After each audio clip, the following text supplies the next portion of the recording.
Today we are looking at transformer equations.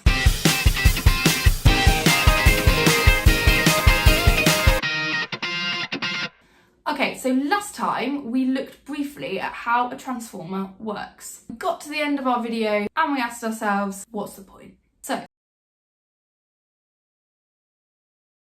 to change the size of the alternating voltage. Transformers can make your input alternating voltage larger, or they can make it smaller.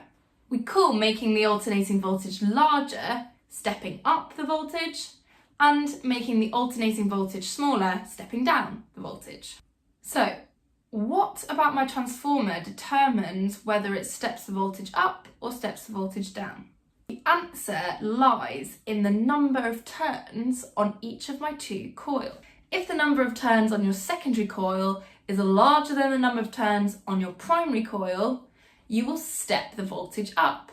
This is called a step-up transformer. And if the number of turns on your coil on your secondary is smaller than the number of turns on your primary coil, then this is called a step-down transformer and it steps the voltage down. Exactly by how much the voltage gets changed is determined by the following ratio. Number of turns on my primary coil divided by the number of turns on my secondary coil will equal the voltage in my primary coil divided by the voltage in my secondary coil. Let's have a look at this equation in action. You have a transformer. It has an input voltage of 100 volts and 30 turns on the primary coil. The number of turns on the secondary coil is 105. You need to work out what the output voltage will be.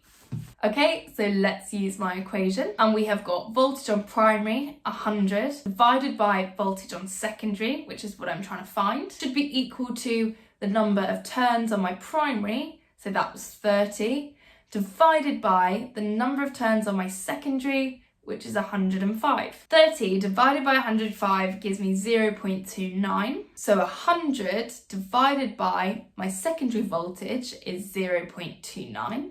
So my secondary voltage is 100 divided by 0.29, which gives me 350 volts. Okay, so that's all about the voltage. And be very clear, when you're using the words step up and step down, you are talking about the voltage and not the current. So what does happen to my current? Well, we need to think about the fact that my power that I put into my transformer must be equal to the power that I get out of my transformer. And that's to do with conservation of energy. Now, my power equation, which you could recall from your work on electricity, is equal to current multiplied by voltage. So let's use this equation, but in the context of transformers, to help us find some currents. Okay, and I'm going to take the previous example where I had this transformer. There was 100 volts in my primary and there was a current of 7 amps running through that primary coil. Then there were 350 volts in my secondary and I'd like to work out the current in my secondary coil. So first, I have to work out the power that I input to my transformer. Power equals current times voltage. My primary current is 7 and my primary voltage is 100. So that's 700 watts. That must be equal to my power output.